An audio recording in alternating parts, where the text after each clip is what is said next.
Okay, we're back. It's finally done. Only took us 77 days.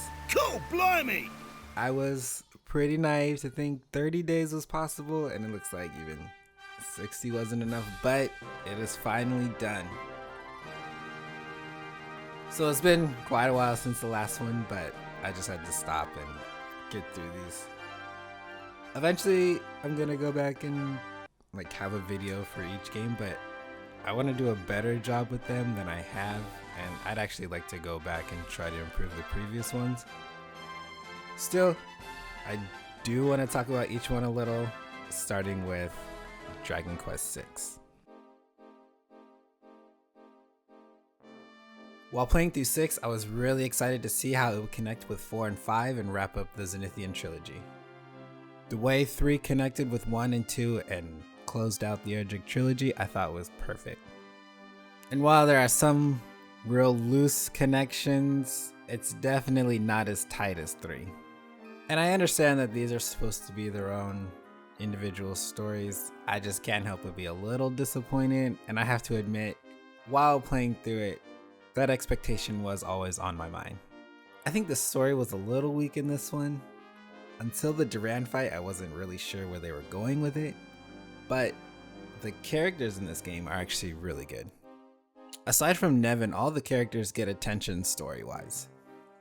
Carver and his father issues, Millie and her surprisingly dark past, Terry, who's basically Vegeta, only concerned with gaining more power. They gave him a pretty cool scene too.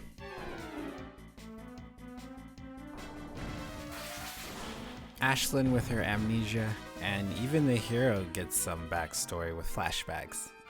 Aside from the characters, the job system's back, which is always great.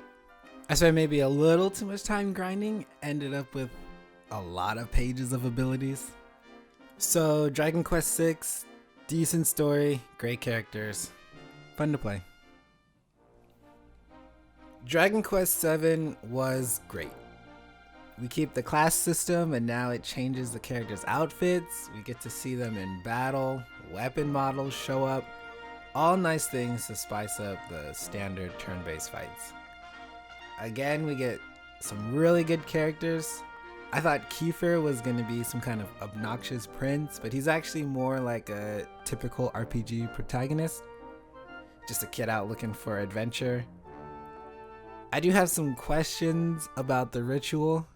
Because of how it turns out, I don't quite get the reasoning. I do want to talk about that specifically a little more some other time. Other than that, there were a few slow points. This game has to have the record for longest time to first battle, but for the most part, this was really just a fun game. So going from 7 to 8, I started to appreciate seeing enemies on the field. I didn't think I really cared one way or the other, but I'm starting to lean away from random battles. That being said, 8 has to be one of the best RPGs out there. Again, the characters are amazing, tons of personality, and I really enjoyed the voice acting. Can't just leave it, can you? You've got guts, I'll give you that. I ain't.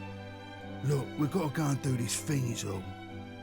I just thought I'd come and say hello before we had to go. It's not just the main cast. I love King Trodane, hated Prince Charmley in the way that's intended. All the characters you interact with along the way made the game really interesting and engaging. Look, I'm sorry. I just really wanted to win. To finally make you respect me as an older brother. But you know what? I don't care anymore. And with a fairly straightforward story, it was easy to get into. No classes this time around, but spending skill points from leveling is almost as good. The Dual Magus fight was pretty tough, probably the most difficult one for me, and the final fight had an interesting mechanic that I appreciated. I really liked the Ramia callback, and it had a pretty cute ending too. Finally, Dragon Quest IX. I really wish I played this one when all the Wi-Fi stuff was active. Some of the side content sounded pretty fun. This one was a little weird, had kind of like a MMO feel to it that I personally liked. This is the first game with a main bad that you kind of feel sorry for. Corvus has a pretty tragic backstory, and when you realize the misunderstanding, you can't help but feel a little bad for him. We get classes in this one, and I like the way they're handled in this game. It felt like Final Fantasy XI a little. The whole Grey Gnarls section was really cool. I like the Dragon Warrior nod.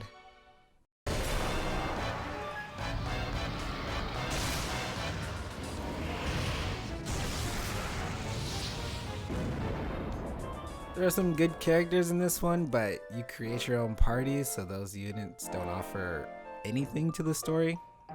All in all, it was a pretty fun game that I missed out on. So there we go, some quick thoughts on 6 through 9 and Dragon Quest 1 through 9 in 77 days. I love playing through this series, and they've definitely gained a new fan. Thank you all for sticking with me through this. I really appreciate it. All the comments really helpful too. Love talking to you guys. This was just a quick update. I've got other stuff coming. Check it out. Hope you all are doing well, and I'll talk to you next time.